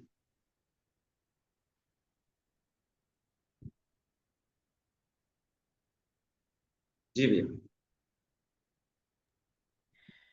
बाबूजी इसमें एक बात आती है, अभी कोई प्रश्न नहीं है तो एक बात इसमें ये कही गई है कि इसमें, और गुरुदेव ने बड़ी गंभीरता से उस बात को कहा है। तो जैसे कोशों की अपूर्णता, पंचकोशों की अपूर्णता और संसार का जो परिवर्तनशील पदार्थों की परिवर्तनशील गुण है, अगर इन दोनों को ना मिलने दिया जाए, मिलने से गैस पैदा होती है विषैली, है ना, और ना मिलने दिया जाए तो व्यक्ति आनंदपूर्ण जीवन जी सकता है। तो इसमें थोड़ा सा और आप थोड़ा सा इसको विस्तार करके बताइए इसको। अमन जी, हमको तो लगा कि आत्मानंद की स्थिति को प्राप्त होने में मुख्य बाधा विषयानंद ही है। आनंद ही आनंद को रोकता है। क्षणिक आनंद गहरे आनंद को रोका, क्योंकि तत्काल दिख रहा था सामने। तो रूप रस गंध शब्द स्पर्श का आनंद तपाक से मिल जाता है, टक। बाद में घटा होगा तो देख लिया जाएगा, फिलहाल तो मजा आ गया। तो यही सबसे बड़ा रुकावट है। तो इसको ही पार किया जाता है कि इसके भीतर में आनंद का आ कहाँ से रहा था? ये वस्तु से आ रहा था कि हमारे भीतर से किरणें जाकर टकरा के आ रही थी? तो इस पर विचार करने पर वहाँ से रिफ्लेक्शन आ जाता है, आदमी आत्म केंद्रित हो जाता है कि कोई वैसा आनंद है क्या जो कि कभी एवर लास्टिंग, अनिवार्य है, ब्रेकलेस आनंद है। तो इसमें मिल जाता है। तो उसकी आत्मा के भीतर में तो तत्व दृष्टि से ये बातें आती जाएगी। तो तत्व दृष्टि से बंधन मुक्ति गुरुदेव का एक है भविष्य का धर्म, वैज्ञानिक धर्म में शुरुआत में दिया गया। तो उसको अध्ययन करने में सुविधा मिलेगी, बिल्कुल ही साइंटिफिक है जी। जी बिल्कुल बाबूजी, आपने बिल्कुल सही कहा है कि इसको और भी सरलीकरण करके बताया है कि जो है विषय तो पंच तत्वों से ही पैदा होंगे, और जो है उनका संयोग होगा, और हमारी चेतना के साथ संयोग होगा तो जरूर कुछ ना कुछ विषैली गैस जरूर पैदा होती है, और ये होता है। तो विष्णु भैया से जी मेरा पूछना है, प्रश्न है कि आपने इस सिद्धांत को कैसे अपने जीवन में इम्प्लीमेंट किया? हाँ, भैया, संसार को बस मैंने ये माना कि जो कुछ मुझे रोल दिया गया उसको मैं अपना पॉजिटिवली प्ले करूं, और इसमें या मुझे मान मिले या अपमान मिले, या मुझे लाभ हो या हानि हो, जितना मैं जानता हूँ, क्योंकि जीव की लिमिटेशंस है, सिर्फ तो अनलिमिटेड है और संसार तो खेल मात्र है। तो भैया मैंने इसको इतना ही साधा कि रिजल्ट कुछ भी हो, मैं अपने आप को धारदार बनाता रहूं और अपने कर्तव्य पथ पर आगे बढ़ता हूं, और हर क्षण अपने अंदर ऑपरेशन करता हूं, क्योंकि जितना मैं अंदर अपने आप को बेधूंगा, मैं सत्य के उतने करीब पहुंचूंगा। इसलिए संसार प्रभाव डालता है भैया, वो स्थिति मेरी नहीं आई कि संसार बिल्कुल प्रभाव नहीं डाले। लेकिन अब भैया अगर सरल शब्द में बोलूं तो भैया मजा आता है, भय नहीं है। किसी भी कार्य को लेके, किसी भी इसको लेके भय नहीं होता, और ये नहीं होता कि क्या होगा। लगता है कि बागडोर किसी ऐसी सत्ता से जुड़ चुकी है कि वो चलाएगा। एक विश्वास से, श्रद्धा कहा जाए, समर्पण कहा जाए, बस नाम लेके कूद पड़ता हूँ भैया, जो होगा देखा जाएगा। असफलता मिलेगी, जो एक मापदंड है संसार का, तो मैंने प्रयास सही नहीं किया। सफलता मिलेगी तो उसका है। और इसमें एक मेरे इष्ट हनुमान है, उन्होंने कहा कि ये देह भाव से देखूं तो दास हूं आपका, और आत्म भाव से देखूं तो सखा हूं, मैं खुद ही हूँ। तो बस भैया ऐसे ही जीवनचर्या चल रही है भैया। बहुत सुंदर। एक चीज और थी, क्योंकि अभी कोई प्रश्न नहीं आ रहा है तो मैं फिर बाबूजी से एक बात और रखना चाह रहा था। जी बाबूजी। अमन अमन जी, तन्मात्रा साधना पकने के बाद तो इसको सवाल ही नहीं है कि विषयानंद उसको रुकावट डाले। विषयानंद आत्मानंद में सहयोगी बन जाता है। प्रणाम बाबूजी। बाबूजी, जी इसी प्रणाम। बात पे आता है कि रामकृष्ण परमहंस क्या करते थे? बोलते थे मैं ये खाऊंगा, मैं वो खाऊंगा। तो उनका वो विषयानंद भी क्या परमानंद था? हाँ, उसमें जैसे आत्मवश्य विधेय आत्मा प्रसादम अधिगच्छते, क्योंकि हर विषयों में भी ईश्वर घुला हुआ है, तो उसको टच कर लेते थे। जब और ईश्वर ओमनी प्रेजेंट है, सर्वव्यापी है, तो हर अवस्था तो साफ जाहिर है कि विषयों में भी होगा। और वो आनंदमय है, नहीं तो आनंद ही नहीं मिलता विषयों का भी। अंतर है कि फ्लक्चुएशन वाला था ये। तो अब इसमें देख लिया कि उसकी शाश्वतता में भूल जाते थे, खाते हुए भी नहीं खाना। तो ये है आनंद। तो उसमें प्रसादम अधिगच्छति होता है, गीता में भी ये सूत्र है, राग द्वेष वियुक्तस्तु विषयान इंद्रिय शरण आत्मवैसी विधेयात्मा प्रसादन अधिगच्छति। और इस प्रसाद से सभी तरह के दुखों का हानि हो जाती।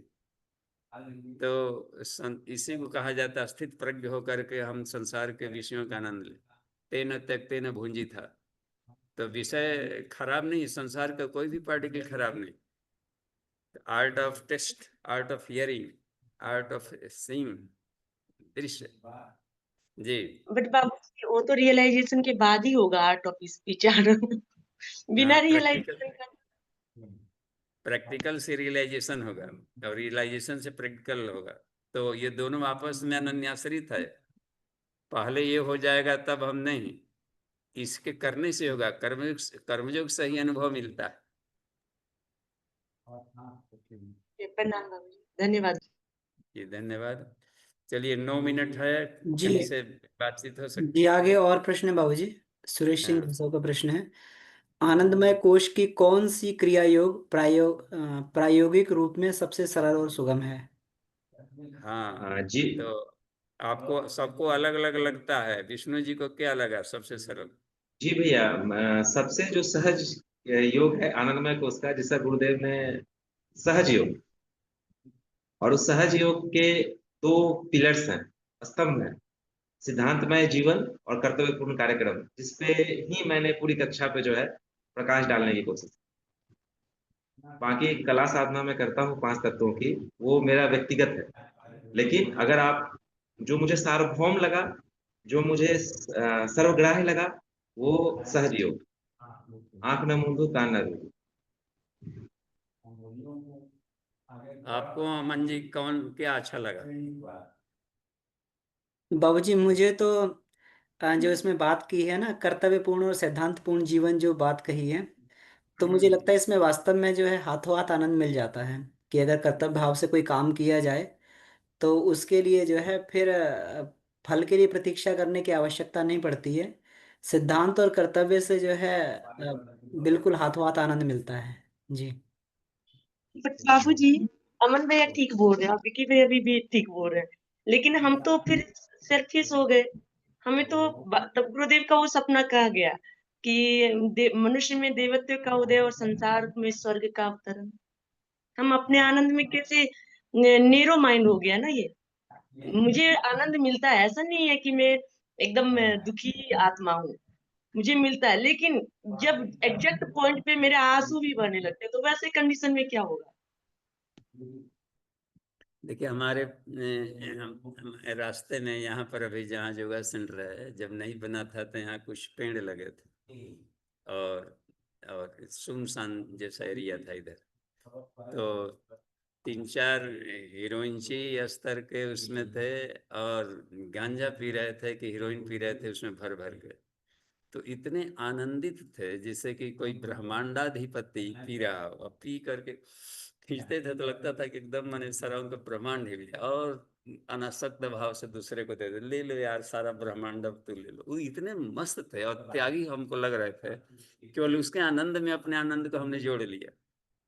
तो दूसरे के आनंद में अपने आनंद को ट्यूनिंग कर लेना, बच्चे खेल रहे हैं उसके आनंद में ट्यूनिंग कर लेना, तो ये हमके लिए बड़ा सरल लगा। खुले नयन से हंस हंस देखूंगा। तो ये साक्षी चैतन्यता बड़ा सरल है इसमें। तो ये तत्व दृष्टि से विकसित होता है। सब में ज्ञान की तो भूमिका है।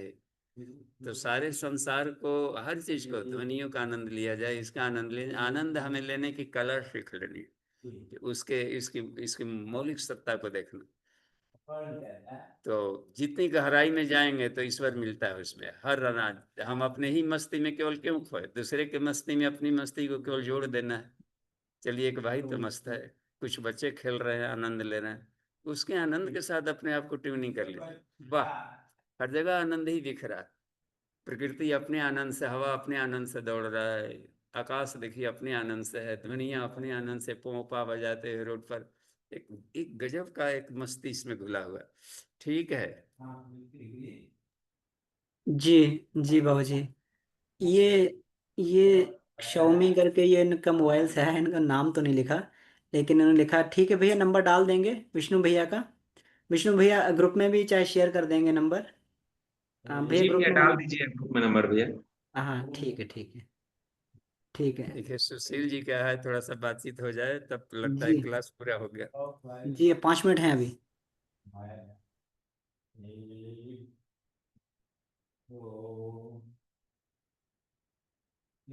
जी अपने आप को अनम्यूट कर लीजिए। जी जी प्रणाम बाबू जी। जी प्रणाम। बाबू जी मैं मेरा एक प्रॉब्लम ये है, प्रॉब्लम क्या ये व्यवहारिक बात है कि जैसे आपने अभी एक एग्जाम्पल दिया कि जहां पर अब अथर्व योगा सेंटर बना वहां पर पौधे लगे हुए थे, हमने भी देखे थे वहां पर पौधे लगे हुए थे, वीरान सा था। और वो जो गांजा पी रहे थे, वो ग्रुप जो गांजा पी रहा था, वो ग्रुप आपस में बड़ी आत्मीयता से उसको बांट के पी रहा था, बड़ा आनंद ले रहा था। तो हम कैसे वहां पे जाके खड़े होके, या हम खड़े होके आनंद ले लें, या उनको देख के आनंद ले लें, या उनके पास जाके गांजा पी के आनंद लें? व्यवहार में ऐसा पीना आवश्यक नहीं है। यदि हमने उसके प्रति खराब भावनाएं नहीं रखी है तो पी रहे हैं कहलाएगा। भावनाओं से पीना, खाली उसके मस्ती में मस्त, हमको मस्ती से लेना है, उसके गंजा से क्या लेना देना और उसके व्यवहार से। हम तो आनंद देख रहे हैं कि ईश्वर की लीला है। जब कण कण में ईश्वर के सिवा दूसरा कोई नहीं है तो गंजा पीने वाले सब ईश्वर है। ईश्वर का ये भी एक रूप है। 4 गंजड़ी बन करके पाठ कर रहा है यहाँ पर, तो उनके उनके लीला को देखना है। यहाँ तो यहाँ 2 की सत्ता ही नहीं है। वाह, ये इस फेज में जाने पर मजा आता है। एको ब्रह्म द्वितीयो नास्ति। तो ये जो पीने पीने वाले हैं ये दूसरे कहाँ से आ गए? तो बाबूजी फिर हम भी थोड़ा सा पी ले तो कोई प्रॉब्लम आएगी उसमें? हाँ, तो मन करना है तो पी लीजिए, और खांसने का भी फिर मजा लीजिए। फिर फेफड़ा पर पंचर हो गया उसका भी मजा लेना है, उसमें रोना नहीं है, तब मजा आ जाएगा। बाबूजी फेफड़ा पंचर होने में और खांसने में तो हो सकता है 1-2 साल लग जाए, तो इतने तो डिटेक्ट नहीं हो पाएगा ना वो। हाँ, जब आनंद लेना है तो हर चीज का आनंद लिया जाए। तो संसार में कुछ भी उस हालत में ईश्वर के सिवा यहाँ कुछ नहीं।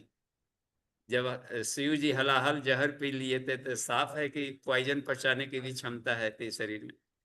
तो लिमिटेड डोज में ले लेने में कोई दिक्कत नहीं लगती है। कुछ वैसे भी धूम्र चिकित्सा है, जैसे अडुषा वगैरह हुआ, तो जो कि उसके वो पहले धूम्र चिकित्सा से भी अपने को गूगल वगैरह हुआ, तो ये राजयक्ष्मा रोगों को हटा देता है सीधे। तो पहले इस तरीके से भी लोग लेते थे, और पहले उसमें जहरीली आ गई, नशा के लिए आदि हो गए। तो हम तो यहाँ पर आनंद की बात चल रही है, पीने की बात नहीं चल रही। तो बाबूजी, तो बर्बरिक की तरह क्यों नहीं हमें श्री कृष्ण से अपना माथा कटा ले और वही विटनेस होकर बनते हैं? क्यों हम इतना कर्म करें? हाँ, और यदि लग रहा है कि इनको डांटे तो डांट कर भगा दीजिए, डांटने में आपको भी आनंद आएगा। वो तो हर साधक के बौद्धिक धरातल पर निर्भर करता है। संत का व्यवहार अलग होगा, सुधारक का व्यवहार अलग होगा। तो अपने अपने स्वरूप के आधार पर अपना पाठ खेला जाए। जी बाबूजी बड़ा टिपिकल है, पर चलिए प्रयास करते हैं समझने का, नहीं तो फिर पुनः भी पूछेंगे आपसे। ठीक है, जी थैंक नितिन यू। भैया समय का हो प्रश्न गया है। है। नितिन भैया का प्रश्न है बाबूजी। अभी 2 मिनट हैं अभी भी। हाँ भैया व बाबूजी को प्रणाम। पिनियल ग्लैंड को स्थूल व सूक्ष्म कारण रूप से प्रभावित आ, कर एक्टिवेट किया जा सकता है। जी, क्या पिनियल पूछ ग्लैंड रहे को हैं? कैसे, नितिन भैया का हाँ, प्रश्न है, पिनियल ग्लैंड को स्थूल सूक्ष्म कारण रूप से कैसे प्रभावित कर सकते हैं? देखिए स्थूल रूप से प्रभावित होगा त्रिकुटी पर मेडिटेशन करने से।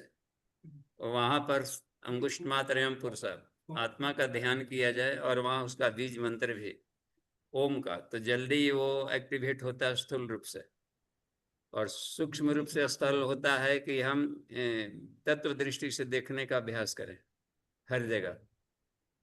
तो स्वाध्याय करके तत्व दृष्टि विकसित किया जाए, फिर उसका प्रैक्टिकल किया जाए, तो वो हो जाएगा सूक्ष्म तरीका, मन ही से मन को। स्थूल तरीका है कि वहां पर मेडिटेशन किया जाए, या फिर त्राटक करते हैं तो त्राटक से भी बात बनती है।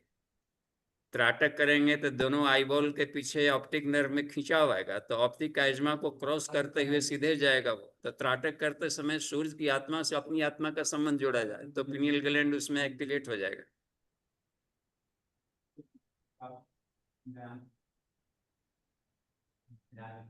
जी भैया। हाँ हाँ जी भैया, बाबूजी ने प्रकाश डाल ही दिया है। ऐसे जो मैं दैनंदिन जीवन में पिनियल ग्लैंड को, अगर मन शांत हो, प्रसन्न हो, फर्स्टली, सेकेंडली जो है क्वालिटी ऑफ स्लीप जो है वो भी पिनियल ग्लैंड को सुकून देगा।